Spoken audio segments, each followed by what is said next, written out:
So good evening. Welcome to our 5x5. And this evening, as usual, we've got, in theory, 5 people, 5 stories, 5 minutes, and different inputs connected on our theme today, which is that of thresholds. Most of our inputs have been pre-recorded. Let me just make sure I can welcome anybody who joins us midway. So we're going to watch and take us through all 5, and then we'll stop recording, and those of us gathered on Zoom, be able to have a conversation and reflect on what we've shared. The theme of threshold is kind of one of our Celtic practices, which we at Kairos are looking at. We're doing kind of one a month, and we've been looking at light and dark this month as one sort of threshold, but thresholds in Celtic practices as kind of any spaces when we move from one context to another, one time to another. As it says here, dawn to day, dusk to dark, secular to sacred, one awareness to another, or maybe more applicable to where some of us are at in terms of faith shifting, times when old structures fall away and new ones become apparent. And Celtic monks used to be very aware of those spaces. They were drawn to the coast. If you think about Cuthbert up on Lindisfarne, lived on islands, edge spaces. And we're encouraged to, within daily life, to be aware of crossing thresholds of all kinds. So our inputs this evening are kind of all on that theme, unpacking different ways of thinking about threshold. I think the first one is Lydia, and so I'll just mute you guys, and it's the the theme of our sort of starting Bible passage, which is that of Jacob meeting with Esau. Then Jacob sent messengers before him to Esau, his brother, in the land of Seir, the country of Edom. And he commanded them, saying, Speak thus to my lord Esau. Thus your servant Jacob says, I have dwelt with Laban and stayed there until now. I have oxen, donkeys, flocks, and male and female servants. And I have sent to tell my lord, that I may find favour in your sight. Then the messengers returned to Jacob, saying, We came to your brother Esau, and he is also coming to meet you, and 400 men are with him. So Jacob was greatly afraid and distressed, and he divided the people that were with him, and the flocks and herds and camels, into 2 companies. And he said, If Esau comes to the one company and attacks it, then the other company which is left will escape. Then Jacob said, O God of my father Abraham, and God of my father Isaac, the Lord who said to me, Return to your country and to your family, and I will deal well with you. I am not worthy of the least of all the mercies and of all the truths which you have shown your servant. For I crossed over the Jordan with my staff, and now I have become 2 companies. Deliver me, I pray, from the hand of my brother, from the hand of Esau, for I fear him, lest he come and attack me and the mother with the children. For you said, I will surely treat you well, and make your descendants as sand of the sea, which cannot be numbered for multitude. So he lodged there that same night, and took what came to his hand as a present for Esau his brother, 200 female goats and 20 male goats, 200 ewes and 20 rams, 30 milk camels with their colts, 40 cows and 10 bulls, 20 female donkeys and 10 foals. Then he delivered them to the hand of his servants, every drove by itself, and said to his servants, Pass over before me, and put some distance between successive droves. And he commanded the first one, saying, When Esau my brother meets you, and asks you, saying, To whom do you belong, and where are you going? Who are these in front of you?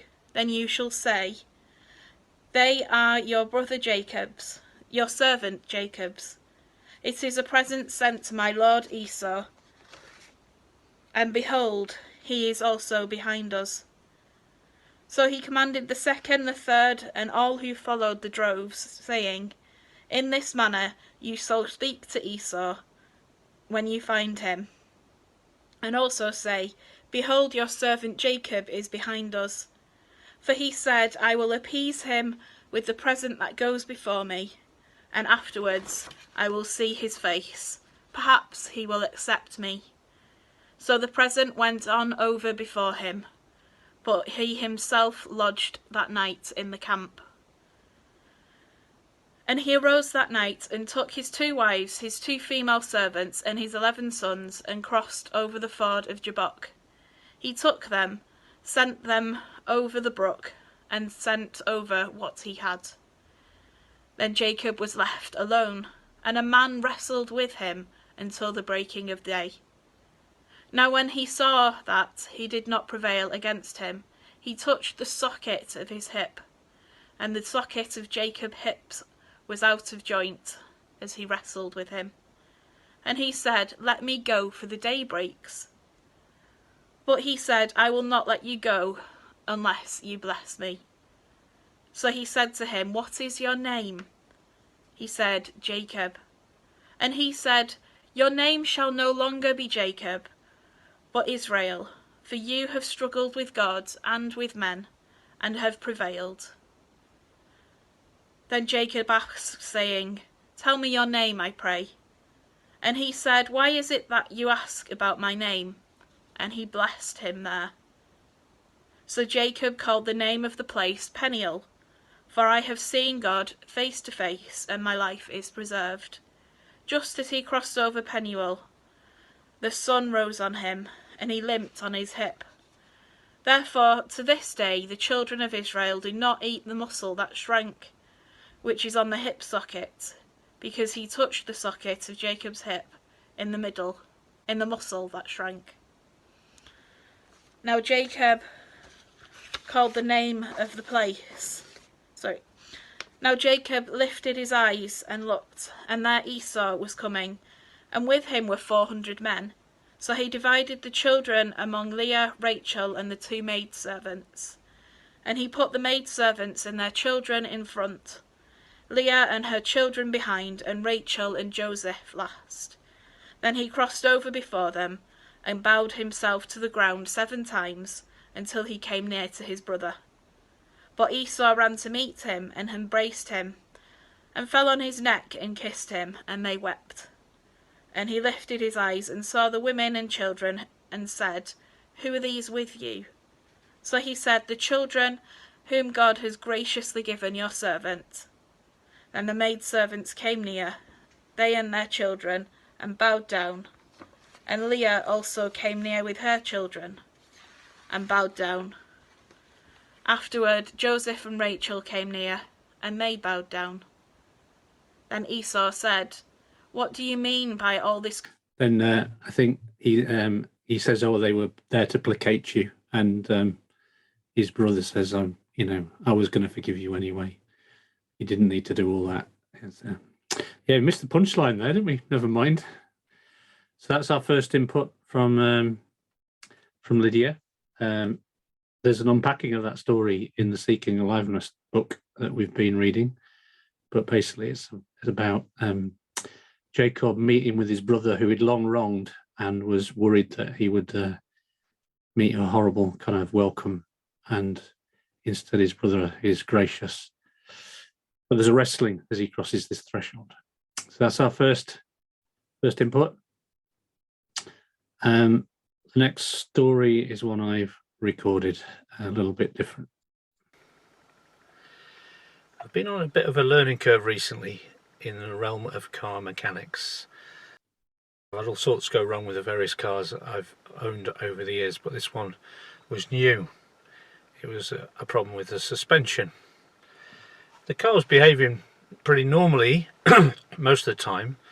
I live in Speed Bump City in York, and there are lots of those bumps in the road and ramps and things all around, and I go over those and the car would be fine. But then I hit a bit of fragmented road surface, and the front wheel to my left would rattle and bang and make an atrocious noise. So in the end I had to take it to my mechanic, asked him to diagnose the problem, and he identified the issue as being the shock absorber. It was working okay, but it had a dead spot. Suspension has two components. The first is the spring. The spring loves change. It's designed to move with the changing circumstance, to move up and down. And when a wheel hits a bump, the spring enables it to move, and it smooths out the bump, and everything is happy. And part of us is much the same. Part of us loves novelty. Part of us loves change. So we love to go shopping for new clothes. We like to try new restaurants, new dining experience, new food, and we avidly watch the TV shows to find out how to cook something new and fresh and a fusion of things. We love changing our homes. We decorate to keep up with modern fashions. We like to change our hairstyle, look different, change our glasses. We like to have new gadgets. We probably have enjoyed the times when we've moved house into a new home, a new experience, or a new area, and loved exploring. And if we're a real kind of adrenaline junkie style seeker of new, then maybe we've tried things like bungee jumping or cliff diving or parachuting or things like that. Springs are great, but if you only have springs in a car, it's problematic. And although the wheels will move as you hit the bump, what you get is a bounce. You bounce over the jump and you end up bouncing down the road. And so in a car you also have shock absorbers, and shock absorbers are designed to resist change, to slow down change, to take a sudden movement and just smooth it out. They love nothing better than staying exactly where they are. If you only had shock absorbers in your car, when you hit the bumps, the wheels really wouldn't move at all, and you'd be jarred in your seat every time that happened. But you take the two together, the springs and the shocks, held in tension, the springs in tension again, wanting to move against the shocks wanting not to move, and you have this dampened system that will both move when you need it, but then it will come back to a steady state very quickly and either overreact or underreact. Another part of us is like the shock absorber. Having found our style in clothing, we don't really want to change. Having found a hairstyle that suits us, we're happy with it. Having found a job that we've got purpose in, even though there might be snags and annoyances, we'd rather keep in that job than risk change. In our home, we enjoy the decor we have. We don't want the hassle of having to make a change, and a change of home, and one of the most stressful things. Why would we do that? And we certainly wouldn't even consider risking death to do something that brought about change just for that adrenaline high. Those two parts exist in measure in all of us, the spring and the shock absorber. We find the same in lots of human systems. That within government, we have a government in power, but we also have a government in opposition. So we have those who make the decisions and those whose role is to critique and offer alternatives and point out the flaws in the decisions. We have a Chancellor of Exchequer who can draw a budget up, and then we have an Office of Budget Responsibility whose role it is to say how you're going to spend, how you're going to afford this, and what are the ramifications of making these choices. If you look in our Bibles, there are lots of examples. Similarly, we have kings who were all powerful and prophets who would speak openly into their decisions and power and actions and bring God's wisdom and judgment to bear.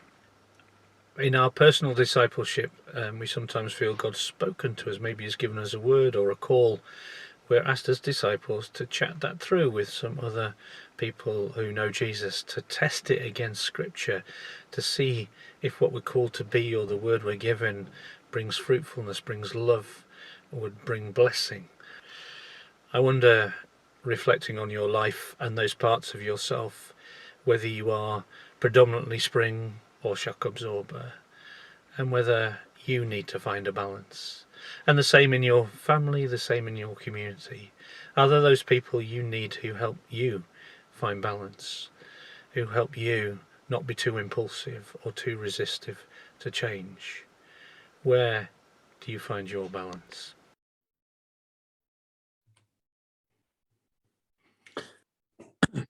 Take a bit of a different tack now, with a few stories that, a few photos, which perhaps just look at some different ways we might consider thresholds as we're looking at life. So I'll pop them up there. This is Churches Together. I used to be part of cleaning graffiti, but it did strike me that we were suppressing creativity at the same time as tidying up, so that everybody, was believed it was nice and tidy and safe. Been going through some renovations at the church, but the halfway through stage where you've ripped everything apart and you've just half demolished is quite scary. Same when decorating. There's nothing worse than when you've stripped all the wallpaper off and everything looks bare and horrible. This is one of Mark's photographs from recently, but I was very struck by the creativity on something that is effectively a tool of oppression. How the two juxtapose on this strange threshold.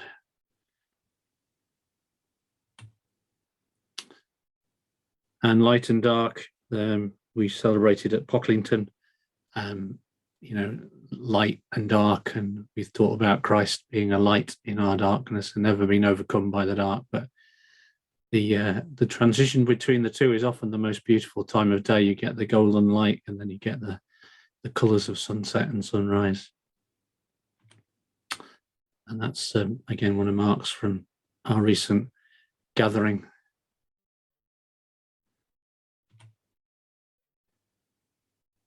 This is a crab that has shed its shell.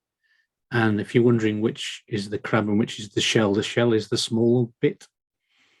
So the big crab has come out of the small shell and obviously has enabled it to grow. But at this point, it's extremely soft, has no hard shell, no hard carapace anymore. So the growth requires a period of vulnerability.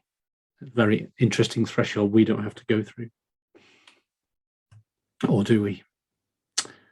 And this was on holiday recently in the Moray coast, and these seals were they were kind of in a village, and the beach, they were literally kind of 100 yards down from the village where people lived, and were clearly just sitting on the beach, even though they're quite near lots of human population, and we were stood quite close. They felt quite safe because they were able to transition between land. Well, on land they're a bit ungainly, but they could quickly escape into the sea if we get too close. And the ones on the left look like they're fighting, but they're doing like kids do, toddlers and small puppies play fighting. So, a place of safety, a place of playfulness. And we also went dolphin watching, and it was noticeable the dolphins appeared where the fresh water and the salt water combined, and there was a huge turbulence in that patch of water, and clearly whatever they eat, the fish, the things were being stirred up, and how there's perhaps more life, more abundant life in the thresholds, in the place where the tide turns and the salt and fresh meet. And then this was a little cafe in a church I went into down south. And it was quite a posh barista style cafe, and the prices were quite C of E in terms of it wasn't cheap. It was really expensive. Apologies to my C of E friends, but it wasn't a cheap coffee. It was Costa style prices, but they had this board where if you were feeling generous, you could pre-buy a meal, a coffee, a cake, whatever, and put it on this board. And if you came in need, you could grab one of these post-its and go and take. And I love that kind of place that allowed for the threshold between poverty and affluence to be broken down just a little. And this is one of Fran. But it was interesting at the gathering. This was a group of pioneers who were doing things new and radically, but being paid for and sponsored and approved by the institutional church. And I think it's an interesting threshold. And the guy running it dressed up our institutional leaders as pirates to try and kind of convince them that they were risk takers. And but they are, in many ways they are. They're not personally doing it, and people like Fran are doing it. I thought it's just interesting when the two things come together, and we're in a cathedral and celebrating this. So we're in a very formal, very institutional setting, and yet we're celebrating people who do things outside church walls. And so that was an interesting threshold for me, and quite a fruitful place. And then this is just a video I took in Lindisfarne once, and I think it just reminded me of the reality of thresholds, that are a place of fruitfulness, but you can't always stay and linger in those places. They have their own dangers, and I guess the agile learns to sort of negotiate and move between them.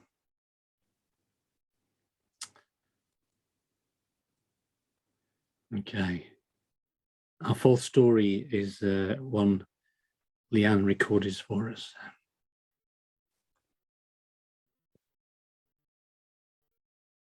I want to share a little of story of a realization that I've had this week.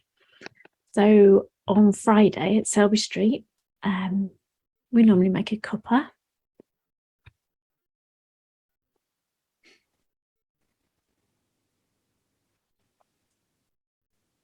And we open the day with prayer.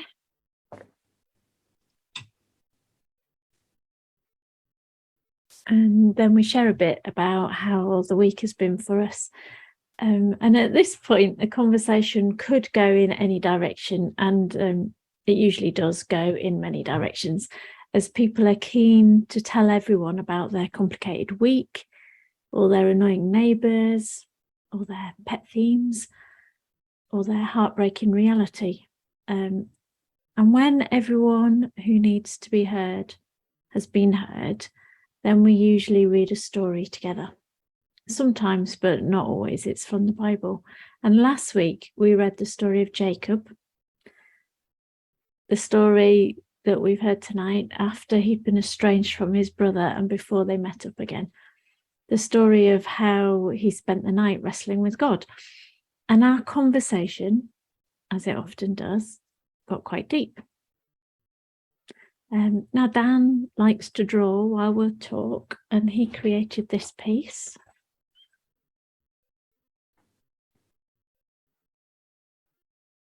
And as you might have seen, I wrote in the corner, he explained it as someone wrestling with God, and how if God is in us all, then they're wrestling with themselves. And so as we usually do on a Friday, we carry on responding to the stories in our own way after we've read it. Some people doing word searches, or colouring, or gardening, or baking, or just thinking. Some people have more tea and conversation. Many of us, or many of those there, many of us there wrestle with ourselves, with hidden demons or not so hidden demons. Maybe we choose which of them to let out. And when we gathered for lunch, which on Friday was pasty and chips with baked beans, just in case you were interested, then we shared what we'd been doing for the rest of the morning. It's our usual rhythm.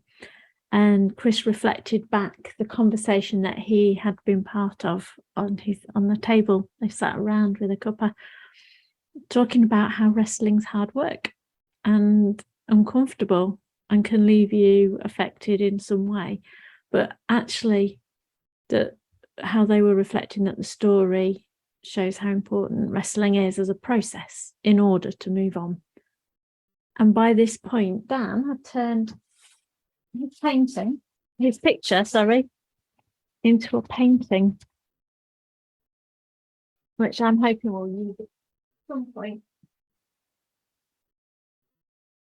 And Pete and Colin had baked the shortest shortbread, which we all enjoyed for pudding, and left some for Sunday. But it's all gone now, so I can't show you any. There was a deep thought, filling food and a safe environment. But I think we probably all left relatively unchanged this past week, which isn't always the case after a day at Selby Street. On some days we meet up and the light is shone deep into the dark places that we don't usually allow people to see. But the kind of place that light needs to break in if we're going to be changed in any way and resemble followers of Jesus or resemble Christ in any way. On Sunday night last week, some of us got together to discuss the Nomad podcast from Richard Beck called Hope in a World on Fire. And our Nomad conversations are all very civilized. It's a Zoom and we all politely listen to each other and we reflect on what is said. And as normal, we shared a little bit of where we are and maybe our faith experience is shifting. And we got talking about how a spiritual life is like learning how to improvise, that we have to learn the underlying rules. In our case, it's the rules of life and love. And I guess we get to choose whose rules we want to be modelled by, so that when something unexpected comes up, we can respond to it rather than react, like a world on fire, or a difference of opinion that turns into a rift, or people escaping with their lives in need of sanctuary, or people bursting into your conversations with their own needs or agenda. And I guess we all have to wrestle with things, with various situations, with the past, with who we are. And we often have to catch curveballs. We often do at Selby Street and figure out what a kind of loving response is on the hoof. And seeing all that and hearing the news and seeing the world on fire. And for me, finding myself as a co-enabler of a new kind of church makes me realise that the kind of disciple I want to be and the story that I really want to tell with my whole life, not just with my week, is one that empowers others to wrestle as well. And that what comes at me, I can respond to in a kind of improvising way with the aim of love, rather than improvising to entertain. And that I need to do that, making sure I'm part of communities and in relationship with individuals who want those sorts of conversations and who maybe want to be people who are wrestling too. It's a very jumbled up kind of story, but I hope it gives a kind of story of my thought process, really.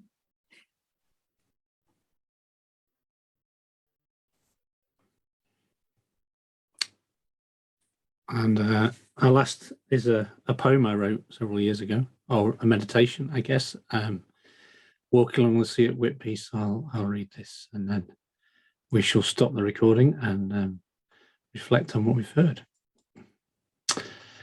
I walk below the tide line in the slim stretch of pristine sand between the raging sea and the firm earth of the shore.